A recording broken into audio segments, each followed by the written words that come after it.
Hey guys, if you enjoy this episode, please support this podcast by going to talkmurder.com/join and becoming a Talco Supremo. Hey John, I know you've been a bit tied up lately, but I was wondering if you could cover a case that has both intrigued and disturbed us Wichitans for decades. Yes, I'm referring to the BTK. Bind them, torture them, kill them, Dennis Rader. Now, Rader's daughter recently published an autobiography in 2019, and in her tell-all, she discusses life with her father/serial killer. Although at the time, Dad, to her, was nothing more than a doting father, a proud Boy Scout leader, and a prominent member in his Lutheran church. Anyways, I love binging TM2M, especially during this crazy quarantine, and I know you'll do a fabtabulous job disentangling this story for us. You always do-da. Love, Alicia.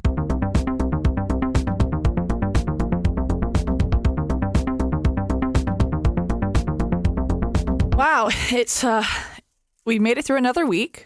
We're being treated tonight. We have Western Sun spiked flavor pops, but they have a variety pack. Right now, we're all eating the watermelon flavor, but it also has blueberry, lemonade, a screwdriver, and raspberry are the other flavors in there. Well, tonight, John, you gave us a hint of tying the knot.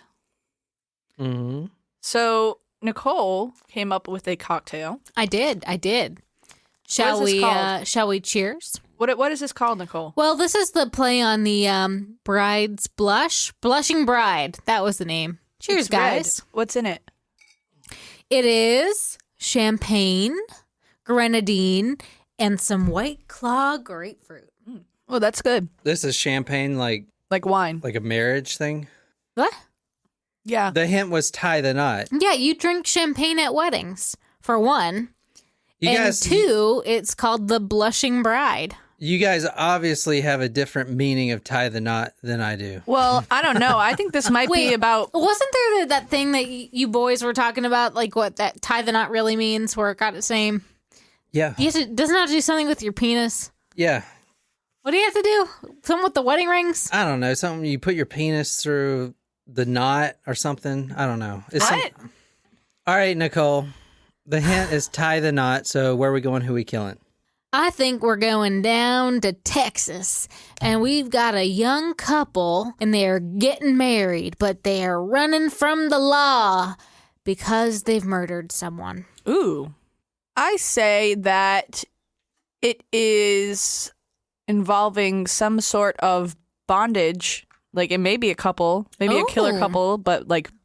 They're freaky deaky. Yeah, they have a couple of kinks, and they are into the BDSM. Those are both wrong, he says. Oh, yeah.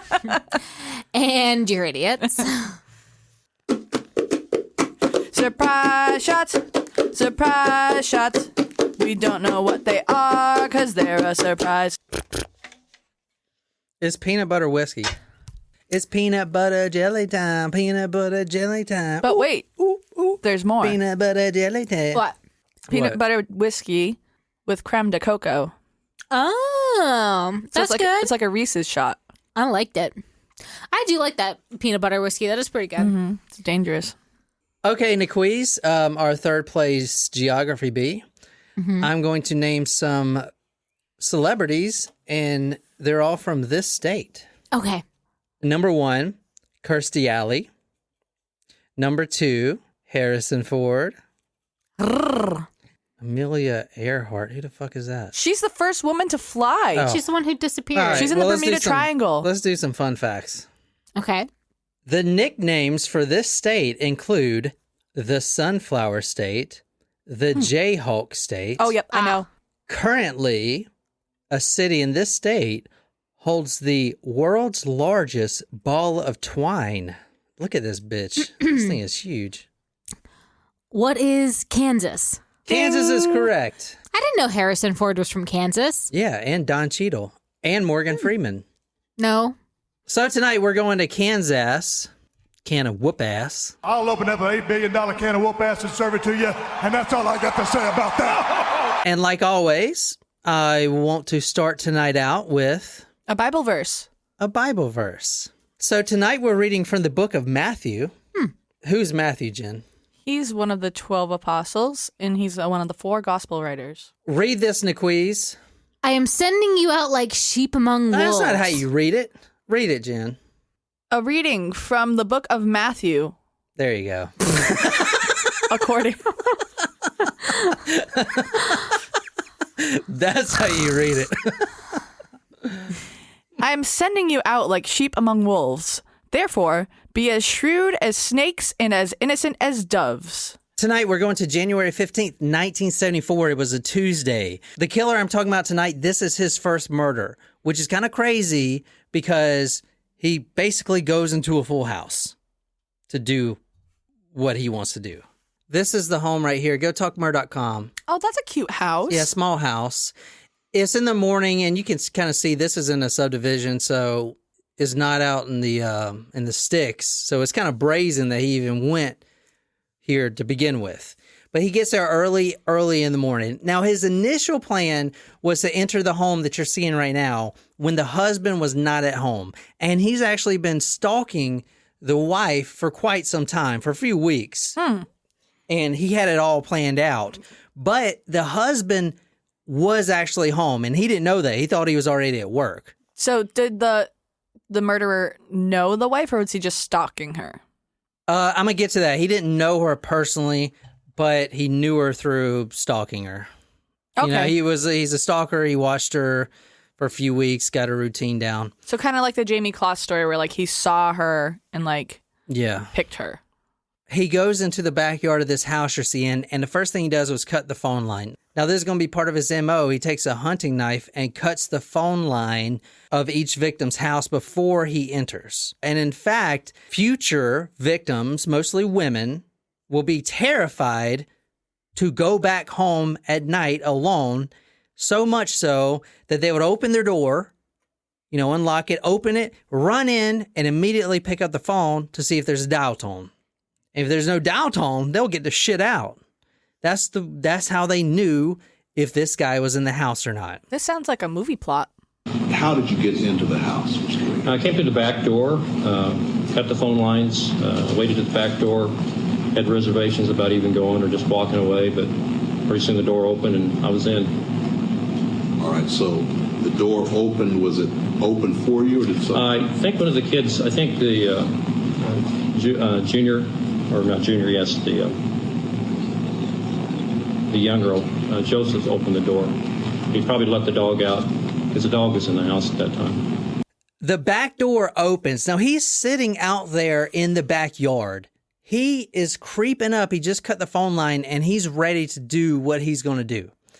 And he thinks the husband's gone, and it's only the wife and the kids because he knows the kids are there, but he doesn't really care.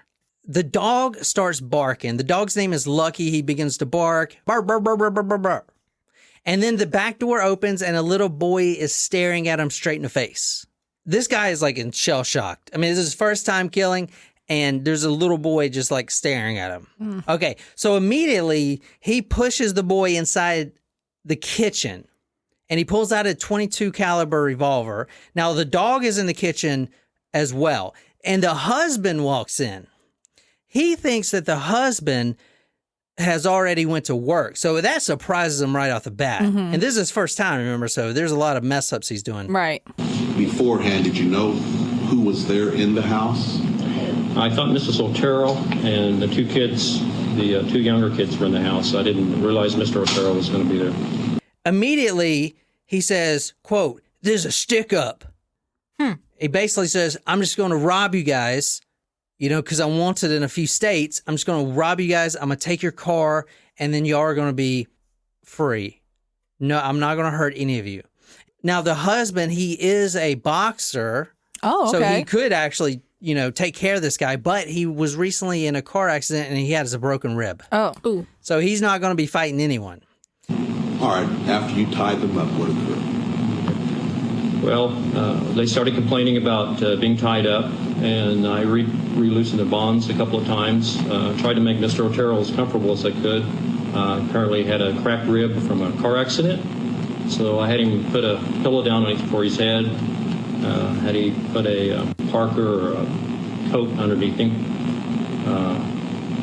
They talked to me about, giving the car and whatever money. I guess they didn't have very much money. And there I realized that, I didn't have a mask on or anything. They already could ID me, and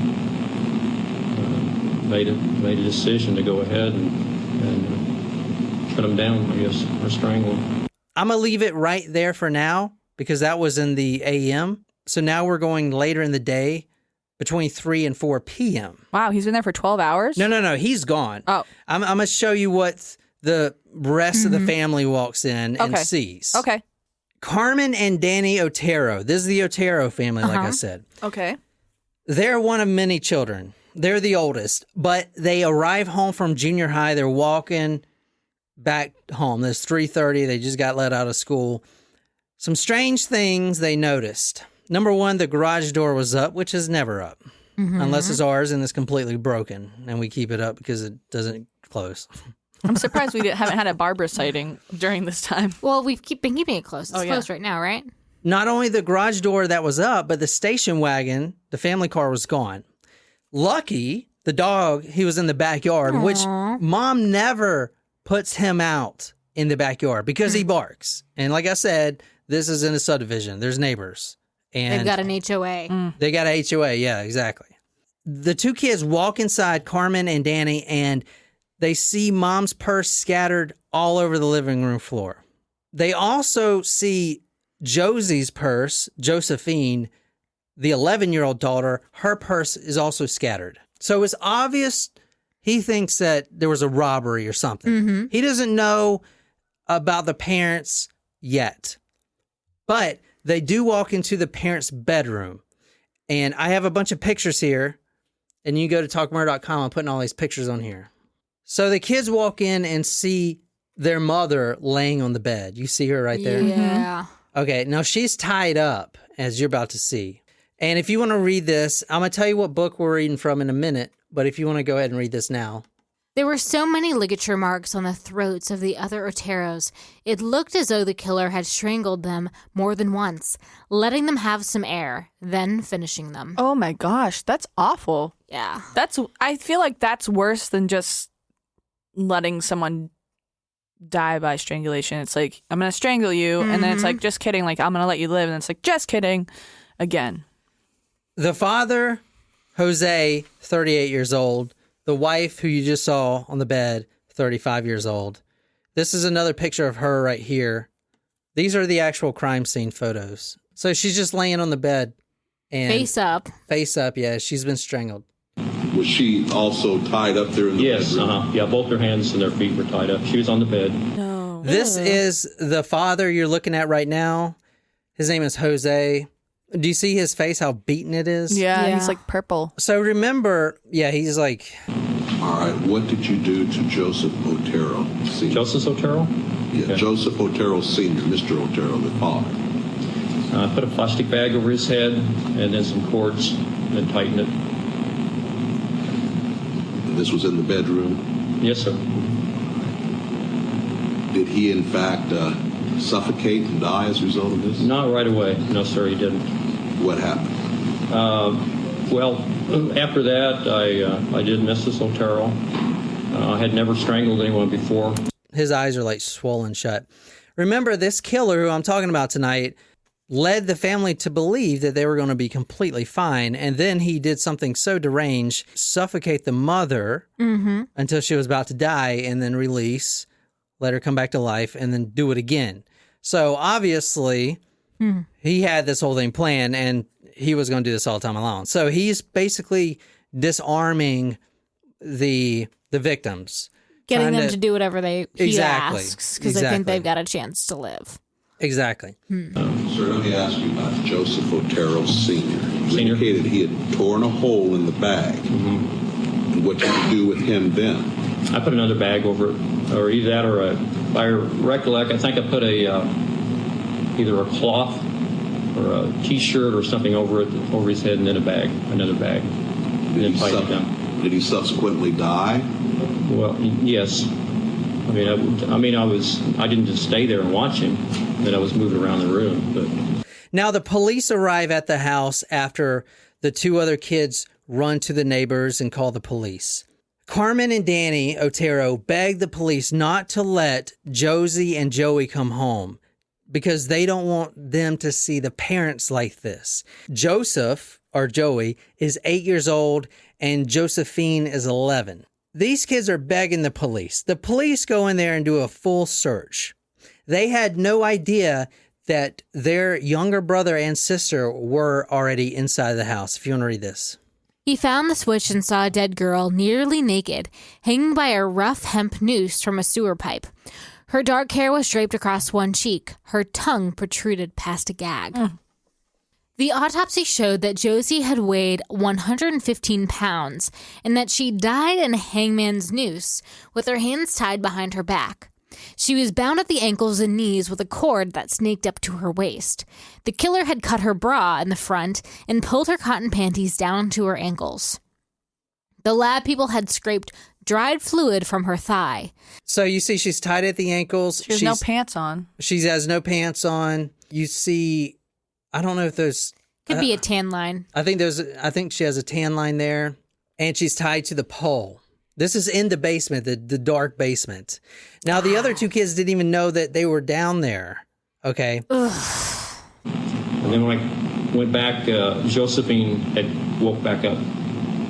What did you do then? And I took her to the basement and eventually hung her.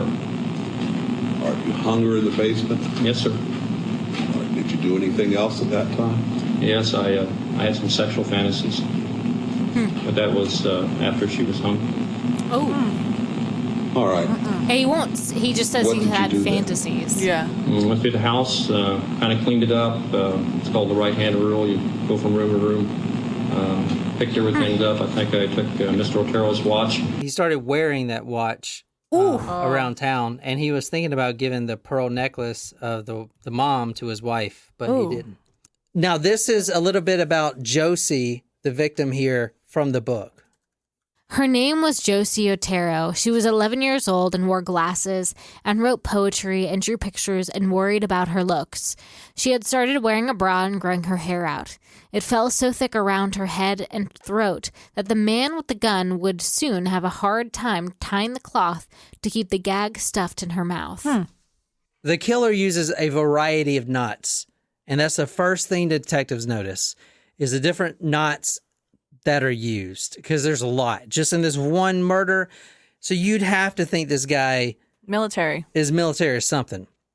For instance, Boy Scouts. he uses a clove hitch, a half hitch, slip knots, square knots, overhand knots, and something called a blood knot. Now, I don't know about these knots, but I know that they're all different, and you got to kind of be an expert to know how to do all these. So there are four. There's four dead people in the house, and I'm going to get to the son here in a second. But some of the victims in the house were taped and not bound with rope. Interesting. So the police ask, had this killer ran out of rope? But, and I'm going to get to later in the MO, the reason he did that, do you guys want to take a guess why he would tie the hands with tape? So that they might think that there was a second person involved who couldn't tie knots. I didn't think about that. It's pretty interesting. Quicker? Yeah, so it's basically he would tie the knots eventually to make them secure, but it's basically real quick just to get them secured because he's going into a house with four people.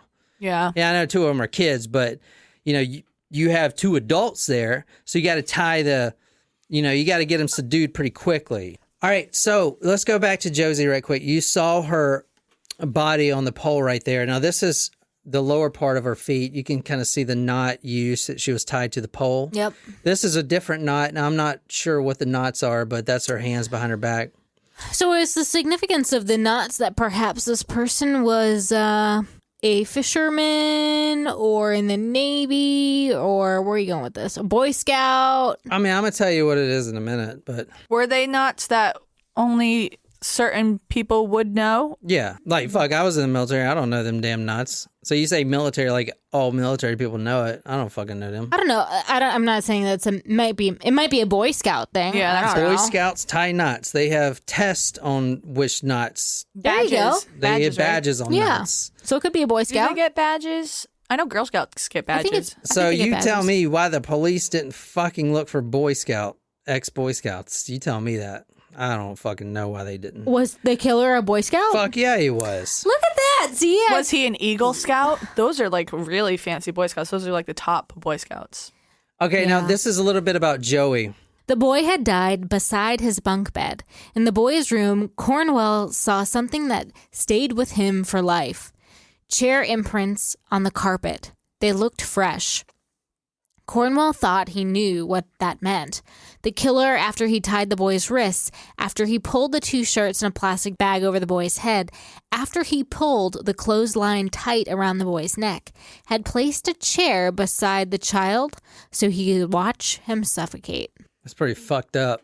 The killer also has a thing for asphyxiation. I don't know. This guy's really fucked up. I'm telling you Well, that he right now. let the mom, he choked her out, let her come back, choked her out, let her come back. You would kind of get the sense that he kind of liked that.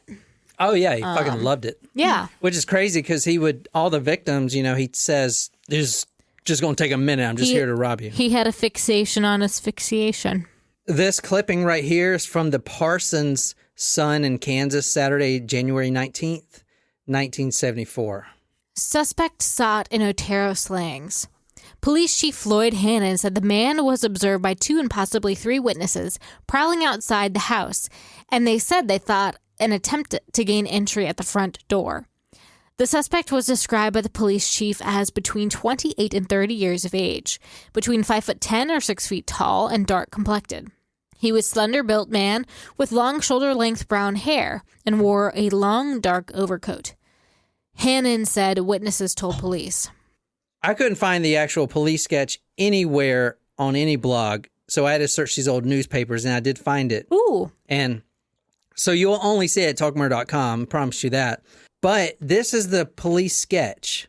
The artist's conception of a suspect in the murders of 4 members of the Jose Otero family of Wichita was released by police Friday. Chief Floyd Hannon said that the man's hair was bushier and longer than shown. Police have no suspects in the case. The sketch was based on reports of witnesses, Hannon said. So there was actually 3 people that witnessed this guy creeping around the yard.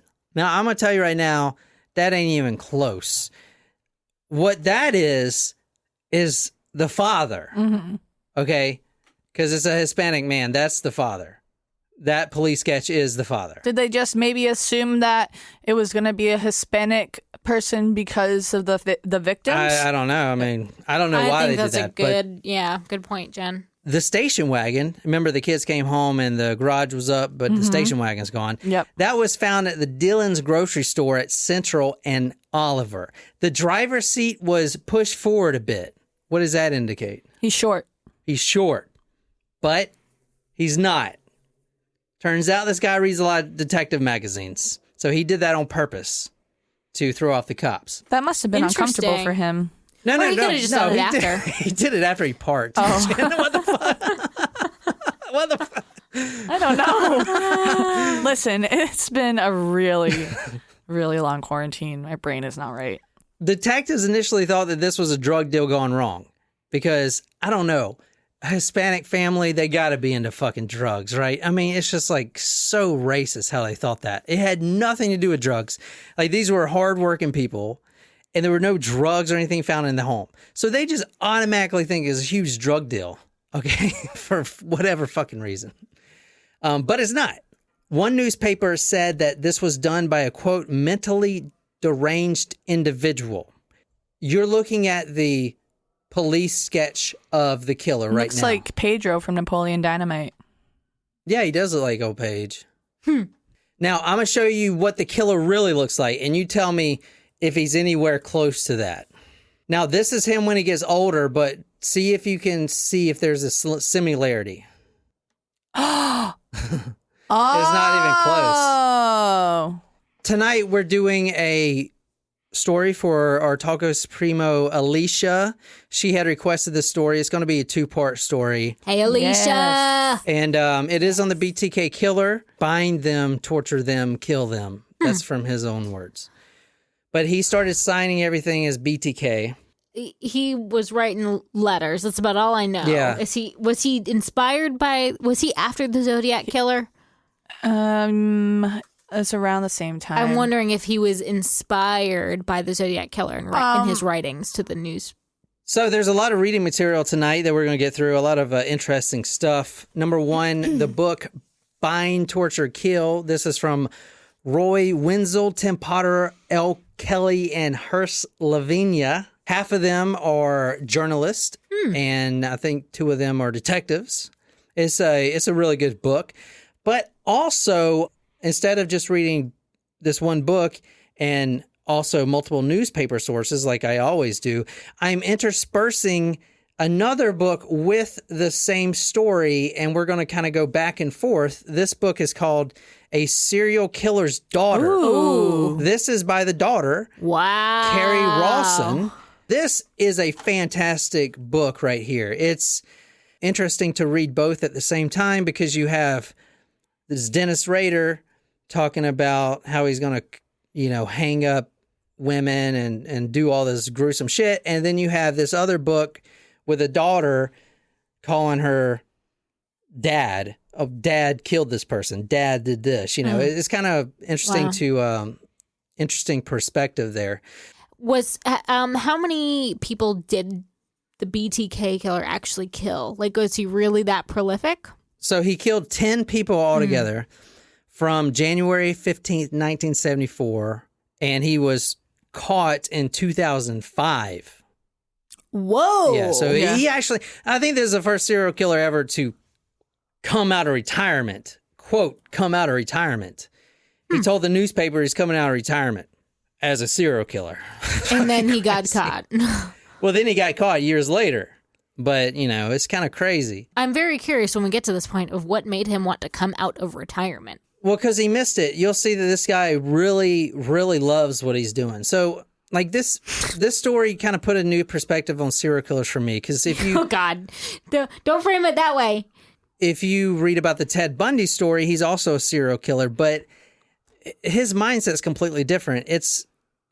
It's not like he really wants to. I mean, yeah, he does, but he's just trying to get his sexual jollies. And they're so overpowering that he'll kill for it. BTK is like an Israel Keys where he just wants to kill people. And he gets satisfaction off killing people. Like, he's a true serial killer. And there's some sexual things involved. He is raping a couple of the females. But he's doing it because he loves the pleasure of killing rather than the pleasure of, like, beating a woman to death or something. Yeah, exactly. Okay, so that's how I'm structuring the story. It's going to be a 2-parter, so let's get on with it. So was this particular family that we first talked about, were they the first victims? Yeah, they were the first, which is crazy because why would you pick a whole family for your first time? Now, we're going to April 4th, 1974. That is a Thursday. So when was the first murder? Do you guys remember? On a Tuesday, the 15th of January. January 15th, 1974. Now we're going to April 4th, 1974, a few months after. Now, it's interesting, when I actually looked up this date, and the reason I look up the date is to see the day, and it was a Thursday. But when I did look it up, and this is not related to the story, but I thought it was kind of interesting, there was a lot of videos about the killer tornadoes. Oh. The day of the killer tornadoes, April 3rd through April 4th. Now, these things are freaking deadly. Yeah, I would not want to live in the Midwest because of that. No. But they have a whole documentary on these tornadoes that killed hundreds of people or whatever. Well, but you it's heard like a about whole thing. It's like a day of tornadoes. I thought it was just fake, like a horror movie. Look at that thing right there. Look how big that thing is. Scary. So yeah, scary. so this was during the day of the killer tornadoes. And I thought it was a movie because it looks like a movie, doesn't it? Like an old movie. Yeah. But this is real. This is real footage, of them documenting the killer tornadoes. Wow. I guess this was the first time that they had the news media, the radio and the televisions available and the weather forecasting available during this tornado spree. Because a lot of this that you see here are the weather forecasters trying to get the word out. All right, so after the first murder, there's a few things that he did. Number one, I don't know if you remember hearing in his court statement, but he referred to his victims as projects. Oh, I didn't hear that. So from now on, he's So going impersonal. From now on, he's going to start labeling his missions, if you will, as projects. So the project that we're going to talk about now on April 4th, 1974 is from his vernacular, Project Lights Out. Whoa. Well, I don't know how to exactly say that. I had many, what I called them projects. They were different people in the town that I followed, watched. Kathleen Bright was one of the next targets, I guess, as I would indicate. He also named his penis Sparky. No. It's a spark plug for their lights out mission. Are you serious? That's really a really bad morbid Sparky? joke, but Sparky, it sounds like an old mechanic. Hey, take my car down to Sparky's. I think of a dog. What? Did Why, he though? refer to his penis like in court and stuff like that? So- Old Sparky here. A thing about the BTK is he's very organized, and he started keeping immensely detailed journals in his home, and he labeled them BTK, bind them, torture them, kill them, and he started documenting everything. He also started to troll, which is basically stalking. If you want to read this is from BTK. This is from the BTK book. He was trolling every day now, spying on women, following them to work and back home, writing notes on each. He had to keep track. He spied on multiple projects, breaking off if one did not look safe.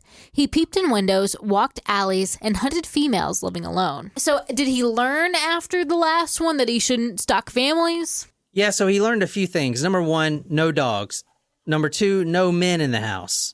And no kids in the house either. This next one that you're going to see that happened April 4th, 1974, Project Lights Out, was a single female. Or that's what he thought at least, but then the male did show up. So BTK didn't have the best of luck when he first started. All right, this is Kathy Bright right here. She's a 21-year-old. She's a college student at Wichita State University. It's kind of ironic. Her name is Bright, and the project's name was Lights Out. I wonder if that's why.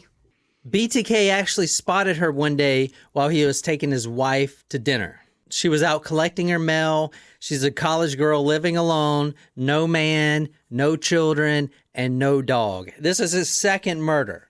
Now, I mean, to think about the mindset of this guy, he just did this awful, horrendous crime, killed a whole family almost. Right. And now he's taking his wife out to dinner, and he sees Kathy Bright, and after that, that's all he could think about is what he wants to do to her and everything else. At this point, he's 29 years old, I believe. He's also a student at Wichita State University as well, and he knew that she was Kathy Bright.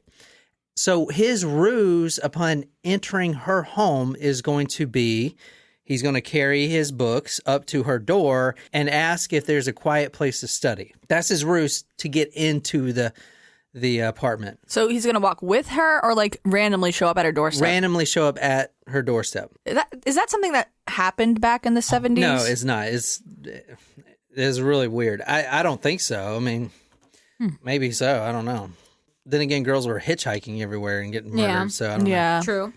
He goes up to her door carrying the books. He's been following her for a few weeks. So according to her schedule, her routine, she's home. But when he brings his books up to the door and knocks, she isn't home. No one answers the door. He smashes the back door glass in. He gets in and he hides in the bedroom closet. On this particular day, Yes. I broke into the house and waited for her to come home. How did you break into the house? Through the back door on the east side. He waits for her to come home. Now, at this point, he has both the Colt 22 pistol that he used in the first murder, and he's also got a .357 Magnum, which is a huge-ass gun. It's the Dirty Harry gun. I That's have a not seen that big- movie. Me either. That is a huge round coming out of that. and he didn't carry the 357 Magnum on the first one, so I believe he's carrying it because he got kind of spooked out for the first one. Because the first one, the man was there and things could have gone awry quick. Did he ever shoot the Magnum in a crime? No. I'm wondering because I feel like that's not a very common gun. No, to be just like carrying around. Like, who it's a fucking big carries ass a Magnum? gun. Let me show you this thing. It's big. Isn't that famous from like Pulp Fiction and stuff too? Look at that bad boy. Shit. That's huge. That's a big fucking gun. Yeah. Is that one of the largest handguns? Huh? Yeah. You never saw the Dirty Harry movie? No. But that is on Netflix right now. Lucky. Clint Eastwood, Are right? ya? Hell yeah, it's Clint Eastwood. He's a that's bad-ass motherfucker. That's not the biggest gun. There's a 50 My dad knew caliber. This is a beast. Whoa! Right here. Now, this is a gun. No, thank you.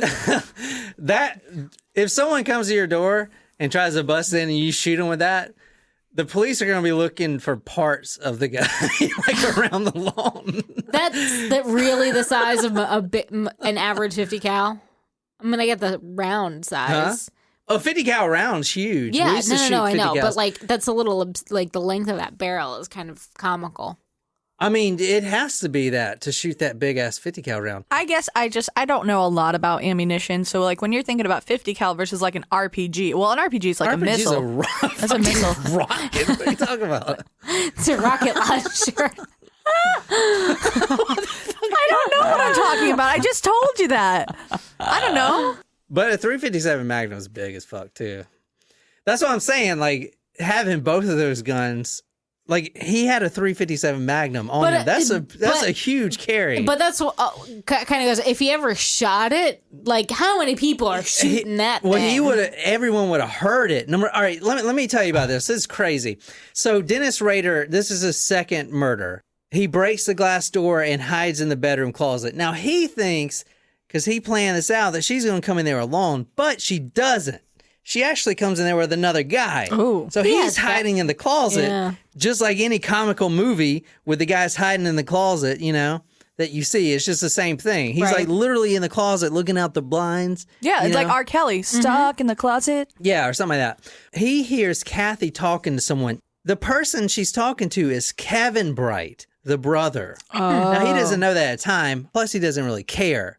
But he's kind of pissed at himself because he thought this was going to be an easy, gotcha, one person. Now he's got to deal with two. Not only that, he's in the closet and the BTK killer, he's already labeled himself the BTK killer and everything.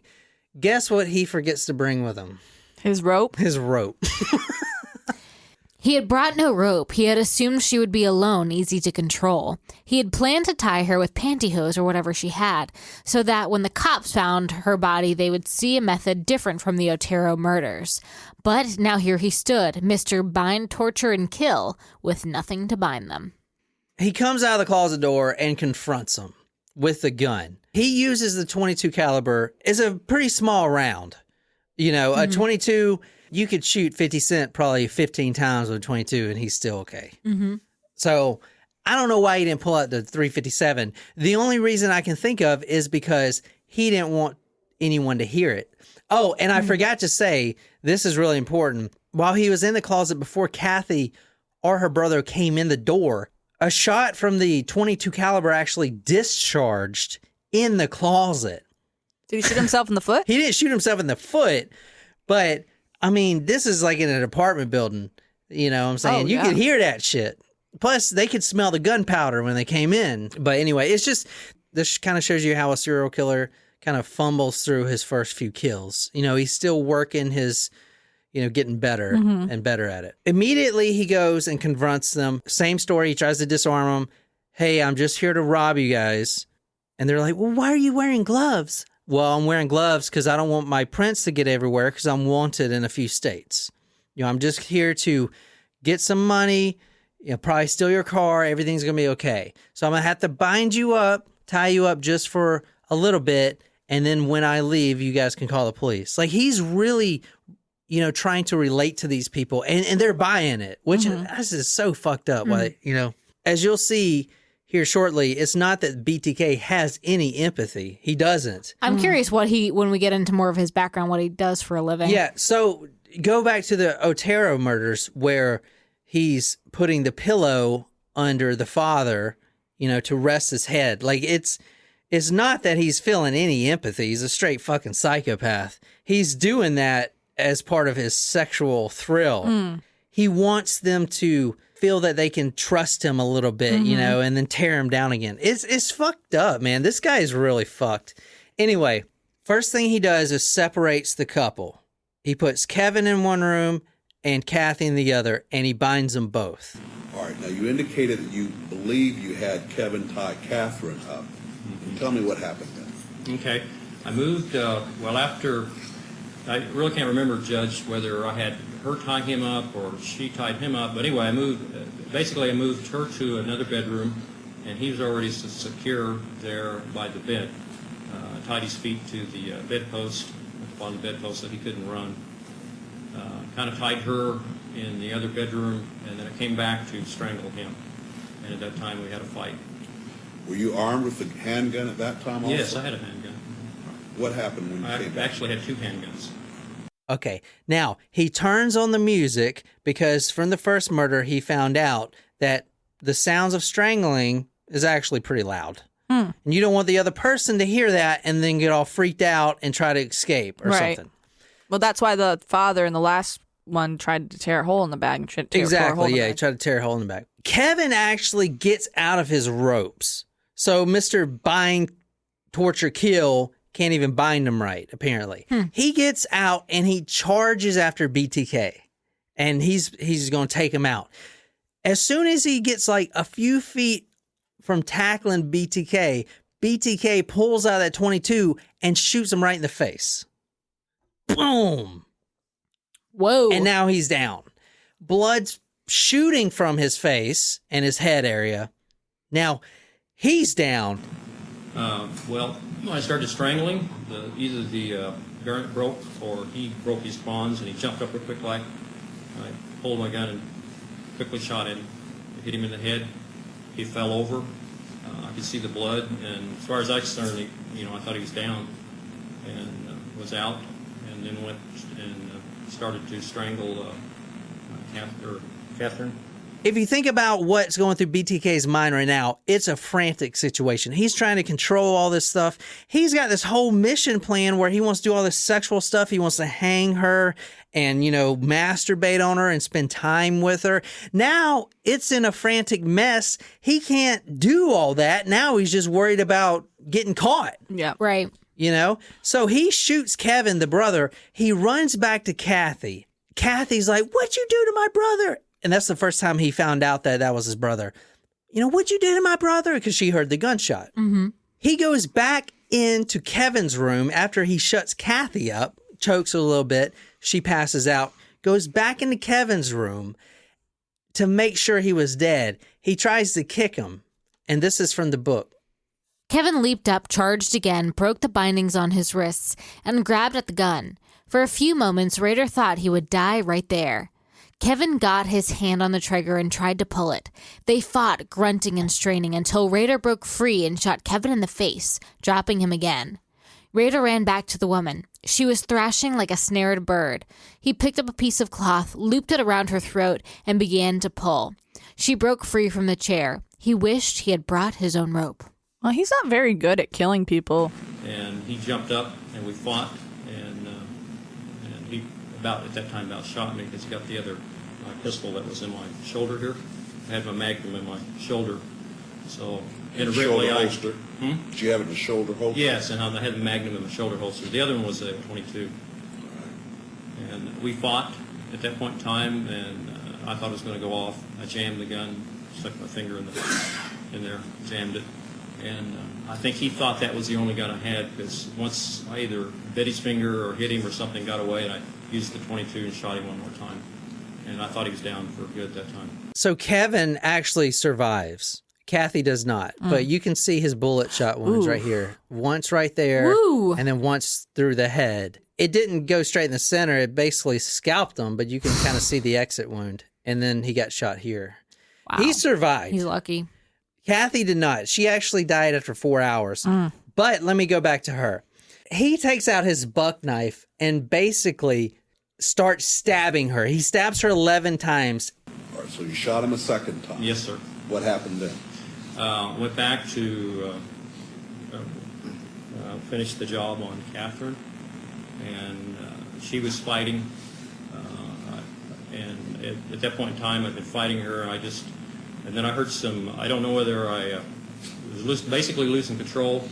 The strangulation wasn't working on her, and I used a knife on her. You say you used a knife on her. Yes. What did you do with the knife? I stabbed her. She said either stabbed 2 or 3 times, either here or here. Maybe 2 back here and 1 here, or maybe just 2 times back And here. you were pointing to your lower back and your Yeah, underneath the ribs. and your lower abdomen. Yeah, underneath the ribs, up underneath the ribs. So after you stabbed her, what happened? Actually, I think at that point in time, well, it was a total mess because I didn't have control on it. She was bleeding. She went down. And he actually quotes himself as stabbing her, quote, like a hellcat. Ooh. What's that? He stabs her in the back, turns her over, stabs her in the gut. He actually tells himself, because he reads all his detective magazines, he's like, she's supposed to be dead now. This isn't like a normal human body. Like, what's going on? So he just keeps stabbing her. How many times did he? He stabbed her a total of 11 times. Wow. This is her wounds right here. I'm putting, all the pictures on talkmurder.com. Stab wounds to Catherine back. Stab wounds to Catherine's torso. So you can see 1, 2, 3, 4, 5. And stab wounds to the front torso. It looks like he tore her at one point. Yeah. That's a long cut. So those are the autopsy photos. So he doesn't get to play out his sexual fantasies on this one. This was another botched one, This one's really botched. He actually leaves right after that because Kevin somehow gets up and runs out the front door. Jeez. So he almost got caught. So, but he did get away. I think I just went back to check on Kevin, or at that basically same time I heard him escape. It could be one of the two. But all of a sudden the front door of the house was open and he was gone. And I tell you what I thought. I thought the police were coming at that time. I heard the door open. I thought, no, that's it. And I stepped out there, and I could see him running down the street. So I quickly cleaned up everything that I could and left. Now, this is the first time we're hearing from the daughter, Carrie, the daughter of BTK. So I'm going to intersperse these throughout the rest of the story. In April 1974, after murdering Catherine Bright and almost killing her brother Kevin, Dad hid his bloody clothes and murder weapons in my grandparents' white tool shed and chicken coop. He disposed of them later. I played hide and seek with my cousins in that shed 10 years later. Ooh. Look at that passage again. It's so strange. Yeah, it's so strange because he's like, Dad hid them. Yeah. And like, this guy's a monster. It's weird reading both books in tandem because when I read about a murder that, happened and all the gruesome crime scenes, and then I read her retelling of it, it's like, oh, Dad did this. It's interesting because it's not just like my father did this. It's like Dad. It's more of an intimate term, Yeah. When he was a child, he tortured animals. I didn't find he wetted the bed or started fires, but he did torture animals. At the time he's killing all these females, he's married and very, very happily married, I need to point out. This is from... Can't be that happily married. No, he is. Well, because he's projecting his aggression onto other people. This is from BTK's daughter. As the Carpenters harmonized, we've only just begun. Dad would pull Mom close and she'd laugh, and they would spin together for a minute or two in the living room, lost remembering the good times spun early around their song. As a toddler, I'd twirl and clap and wait my turn. When Dad and I danced to Close to You with my little feet on top of his white socks, I was certain my dad's love for me knew no bounds. So you can see how crazy it is. I mean, I don't know. Do you think she just didn't? Not that she didn't want to see the signs. No, there was no signs because 0 signs from an outsider. 0 signs because, as you'll see, this guy was pretty high ranking in his Lutheran church as well. He was a family man. Yeah, he was a Boy Scout leader. and everything else. So he's not a serial killer. It's Dennis Rader, you know, the ADT alarm system technician. Oh, he was. Yeah. Now, this is the home that they grew up in. And this home is no longer there. According to Kansas.com, this house was demolished in March of 2007. Related to probably him good. living there, or just it was it planned that Yeah, way? no one wanted, and No one would want to buy it. no one wanted to buy it. It was valued at $56,000. Oh. Now, this is the family. As I said, BTK really loved his wife, Paula. Like, what's going on with Paula these days? How did she Oh. handle this whole thing? Oh, they're divorced instantly. Yeah, but I mean, you don't want to stay married to that guy. She didn't see it coming, though. She No, didn't see it coming at all. No one saw this coming.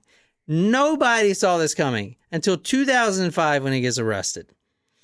That's when they saw it coming. I don't know, personally maybe- think they should have figured it out because, dude, you got all the knots, you know, and he's, I don't know. Even Anyway. with me, I mean, knowing like all the knots that you mentioned, that's a very specialized thing.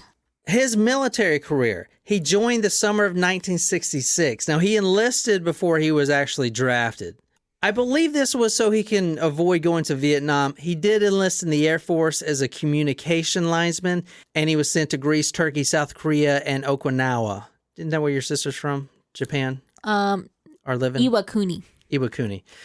But he did serve 4 years in the Air Force. After he got out of the Air Force, he worked for Cessna. You know Cessna airplanes? I used to jump out of them things all the time. And he was an aircraft mechanic. He was very smart. He's an engineer. He's extremely intelligent. His wife actually worked at our favorite place, the VA.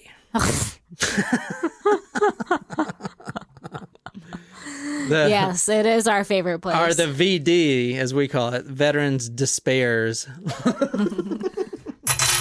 Sorry. In 1973, when did I say the murders happened? 1974. 1974 is when the murders happened. 1973, he was laid off from Cessna as an aircraft mechanic. And that could have been the catalyst. It could have all went downhill from there. He was also a student because he got out of the Air Force using the GI Bill. He goes to Wichita State University. He pursues a bachelor's in administration of justice. He's getting a criminal justice degree. I mean, can you see the irony here? Yeah. But don't you think he did it? He did it so that he could learn the ins and outs of the law and was I it think he more did it. educational for the other side? I think he has an interest in law enforcement, but I believe he did it just as another fuck you for the police that can't catch him anyway. Yeah, I think he did it so that they would have a harder time catching him. Yeah. I think also too, going back to your point about like Boy Scouts and having a specialized skill of tying the knots. I think during the time when he was growing up, probably the 50s or late 40s, 50s, right? Late 50s, 60s. That's something that's way more common than it's back then than it is now. Like, you don't see people join the Boy Scouts as much now because of all the scandals and everything. But I feel like back then it was something that a lot of kids did. Maybe, but that's still a pretty solid start. I don't disagree. I'm just trying to think in the mind of like why they wouldn't have gone that route. Yeah. Very possible. After the Otero murders, Dad started classes at Wichita State University, pursuing a bachelor's degree in administration of justice. Studying law enforcement, Dad kept his own ironic, nefarious agenda hidden. Attending college became a cover story for Dad at times. He'd tell Mom he was headed to the campus library to study, while he was actually out trolling for victims. This from KSN News. I found on YouTube from 2005. It's they're an NBC affiliate. An alumni book shows Rader graduated WSU in the late 70s. Police linked a BTK letter to a school copy machine, and the brother of victim Catherine Bright reports BTK asked him if he'd seen him around campus. So if studying criminal justice isn't ironic enough, he joins ADT. Remember, he got fired from Cessna, so he joins ADT Alarm. They're still around, I'm pretty Yes, sure. they are. So he joins ADT, installing home security systems. Now, what's crazy about this is because at this time, everyone's worried about this phantom killer. Now, they haven't heard the name BTK yet because he hasn't sent the letter I'm about to tell you about. But all the females are worried that they're going to be next. Right. They know to check their phone as soon as they get in because it's always the phone cord that's cut. Right. And to install a security system. And guess who's going to come install it for you? Mr. Dennis Rader. Exactly. Isn't that crazy? Yeah. So, I Pretty mean, fucked up. yeah, it's fucking crazy. The whole city was getting alarm systems from ADT. BTK liked that. He liked the irony behind that. As my father studied justice and worked in security, he stole those very things from the Otero and Bright families. He also grew overprotective of his own family. Dad's self-induced, twisted insanity of overcaution and suspicion permeated my home for the next decades. We never had a security system, but we did have ADT stickers on the doors and a thin metallic tape outlining our back door's window, which Dad had told me was enough to fool the bad guys. After his arrest, Dad said about this time, I became overly defensive. I watched the road outside and had a loaded gun ready. I made sure our locked windows were secure, probably like everyone else in Wichita. He didn't have an alarm system because he was the bad guy. Right. Who's going to break into a serial killer's home? In July of 1975, his son Brian was born, and Carrie, who we're reading the book from, she was born June 1978. Another ironic thing is he later becomes a compliance officer, which is basically like a town dog catcher / oh my God, you need to cut your grass more / get Like this, neighborhood watch Yeah, type of- neighborhood watch / dog catcher. That's what a compliance officer is. I don't know if we have them anymore. No, it's called the HOA. Yeah. So he went around Wichita and did that. Yeah.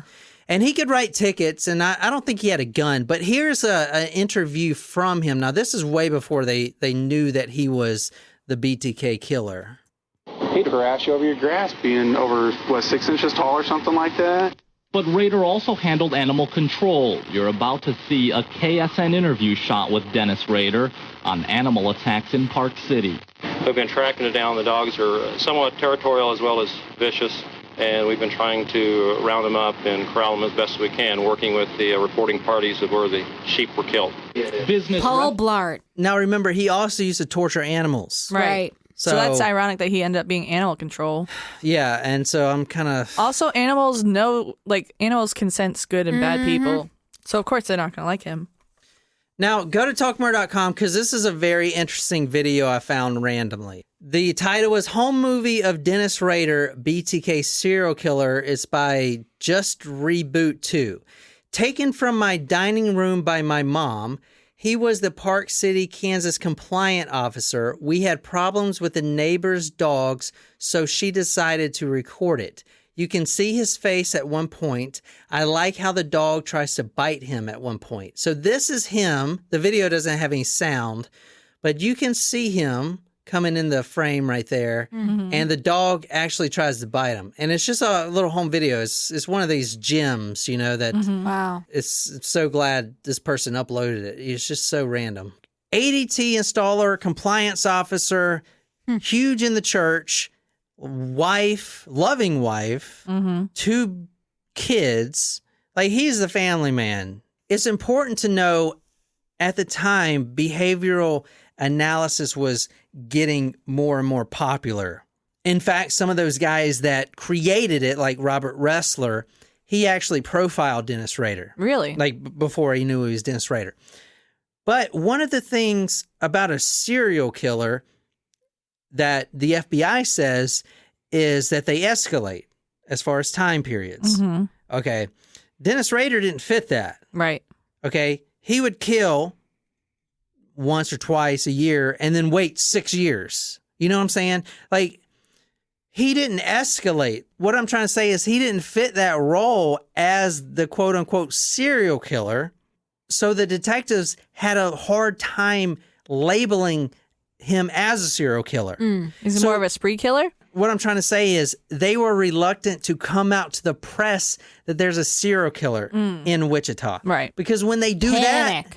that, when they do that, there's panic. So they were reluctant to do that because he didn't really fit the typical serial killer from what the FBI and the Behavioral Analysis Unit dictates a serial killer would be like. Right. And that's really important to know.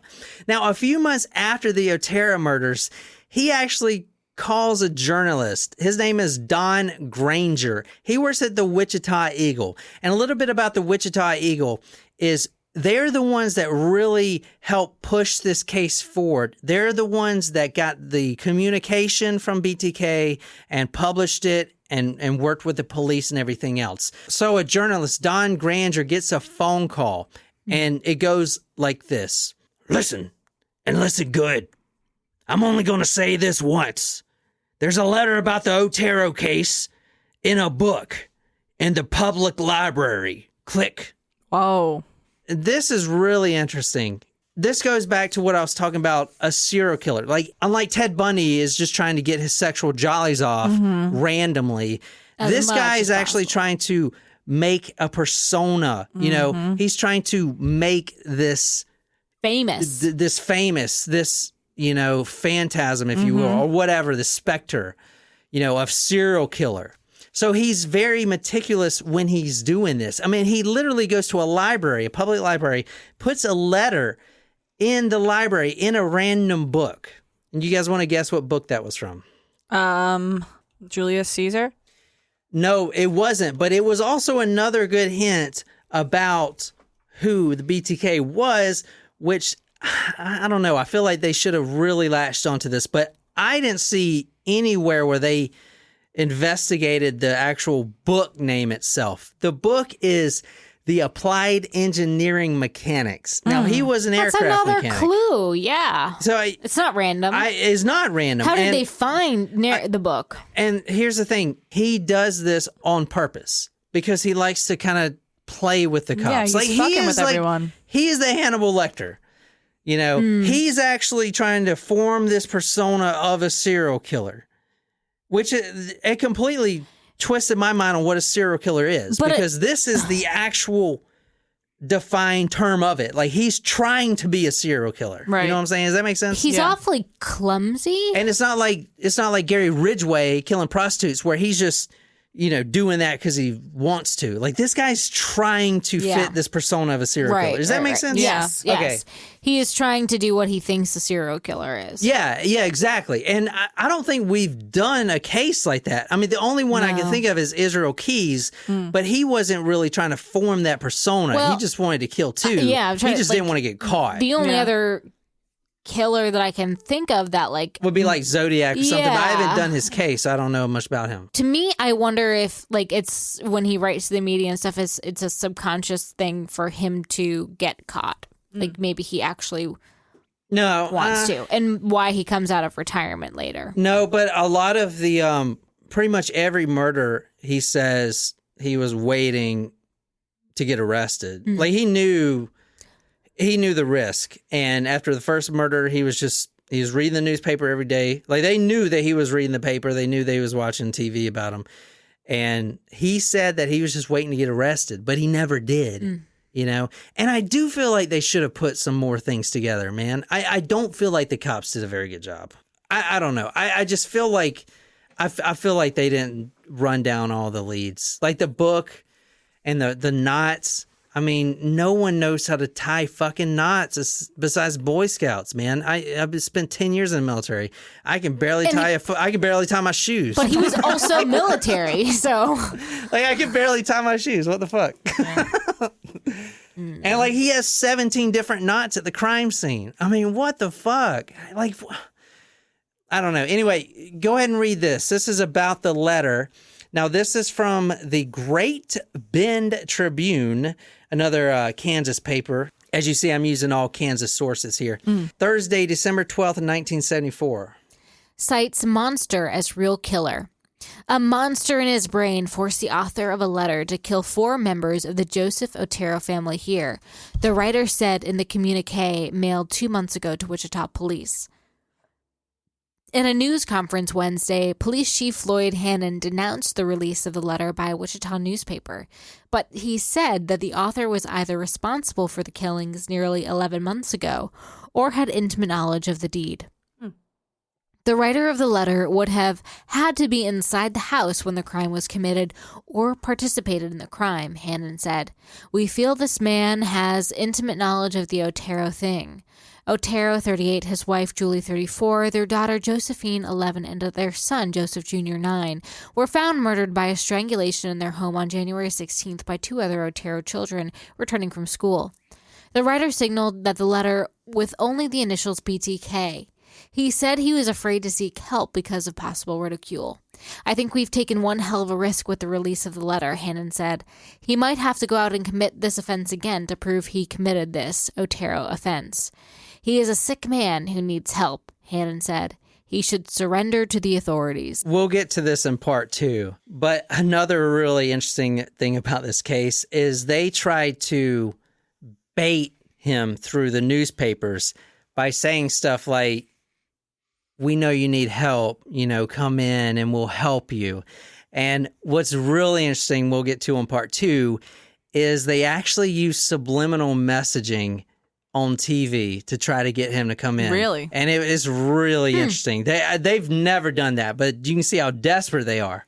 And I'll show you the actual... Oh my gosh, I can't wait to see It was this. like a press conference and a little blip. You can't even see it unless you stop the video and then you can see it. And it's crazy. But anyway, let's talk about the letter real quick. That's crazy. The letter that was found inside the Applied Engineering Mechanics. Let's read this if you guys don't mind. Now, I want to say he purposely misspelled things to try to throw the police off. It's not like he's dumb. He just, misspelled it. Another mistake that he made was when they did chase down the paper and where the paper came from, even though he cut off the edges or whatever, the edges of the paper, they finally found the typewriter that the letters were coming from. Wow. And they were coming from the library inside the Wichita State University. So who the fuck's going to be there? Only a student. Only a student, right? So that was a huge thing. Wow. Yeah, exactly. I believe they ran down... It's like 1,000 different types of typewriters, and they finally found the one, because they all use different little letter scripts or whatever. Yeah. And they're all very different. It's kind of like a bullet coming out, like it has a signature.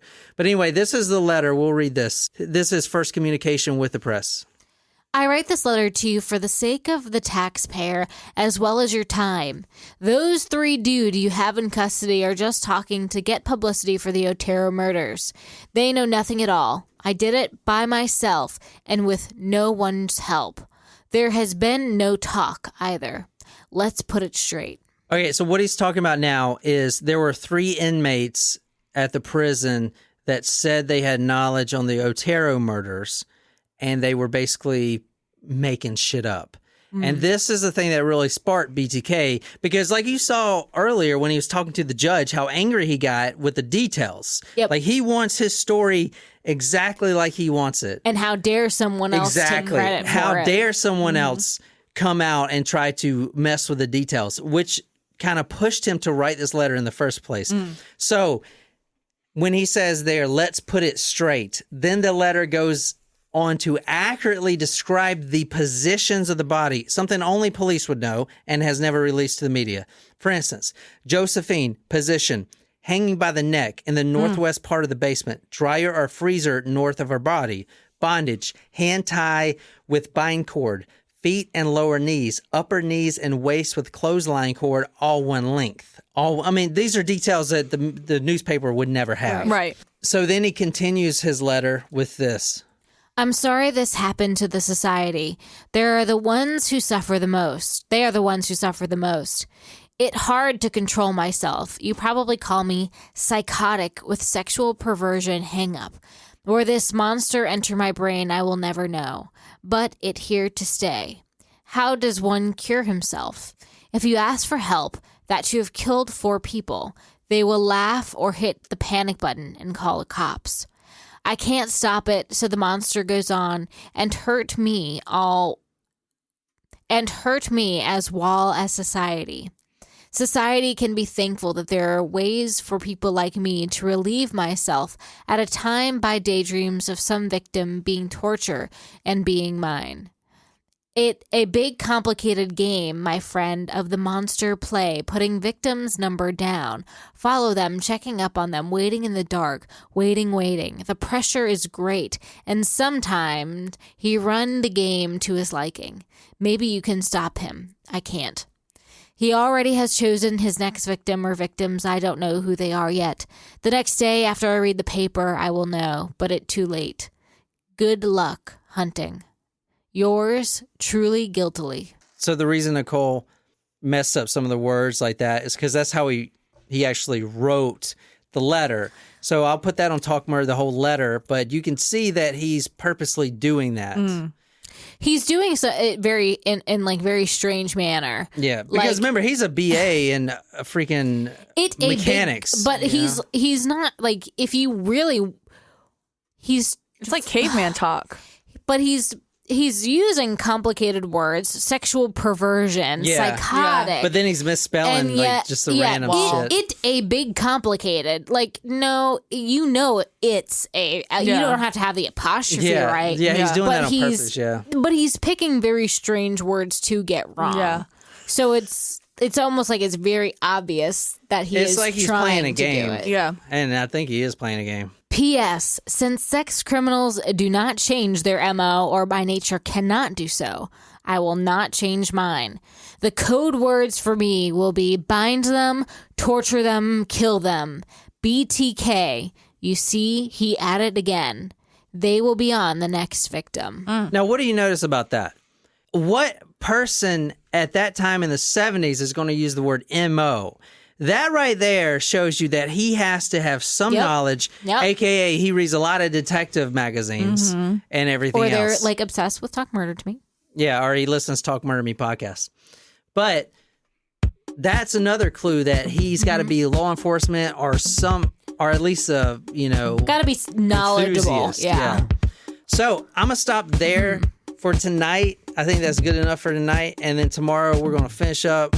We got a lot more to do. So, and what do you guys think about that first episode? It was great. You see, he added again. I feel like he talk like I talk to old Hibbs. If you enjoyed this episode, be sure to hit that subscribe button on whatever podcasting app you use. If you like this story, you can follow us on social media, Facebook, Twitter, Instagram. If you're absolutely obsessed with this podcast and want to become our Slipknot, go to talkmurder.com/join. Become a Taco Supremo. Get a badass t-shirt, sticker, swag, a lot of love. Shout it out all over the place. Tell me what story you want me to do. I'll research it dedicated to you on Talk Murder Me podcast. My name is John here with Jen and Nicole. Until next time. Good night, you lovely, lovely people.